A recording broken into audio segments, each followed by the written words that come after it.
šodien man bija pirmo reizi Londona un Anglija, kad es biju teātrī latviešu valodā. So it was my first time experience. Mana pirmā izrāde Londonā latviešu valodā, par to es priecājos un īstenībā nekustīgi nosēdēju visu šo izrādes laiku, cenšoties iedziļināties, papildus pārdomājot savu dzīvi un noteikti aizjot mājās, man būs par ko vēl padomāt. Tas ir Sartrs, tās ir mūžīgās eksistenciālismu problēmas, dzīvība un nāve un šķīstītava, kur atrodas šie trīs cilvēki par saviem pasaulīgiem grēkiem. Un viņi ir spiesti tur atrasties. Un katrā ziņā ļoti interesanti izrāde, ļoti filozofiska un arī mūsdienīga.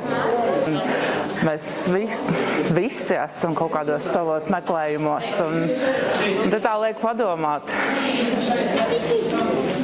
Man noteikti lika aizdomāties. Šovakar es varu redzēt, ka trīs cilvēki, viena istaba, viņi melo each other, and they can't move forward because they always look in the past and they see what's going downstairs. Like in the first play, pagatnē, atmiņa no pagatnē comes back to them and they can see what mistakes they've probably done and why they arrived to the place where they are. Skatoties šādu lūgu, tu aizdomājies, vai tu tiešām vēlies nokļūt LA? Un atbildi ir, es nevēlos. Man patika aktieru spēle ļoti.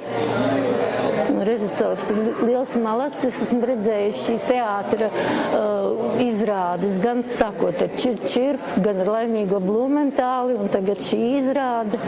Tā kā tas ir lieliski, ka dzīvojot kaut kur prom no Latvijas, ir iespējas redzēt tiešām latviešu teātra izrādes.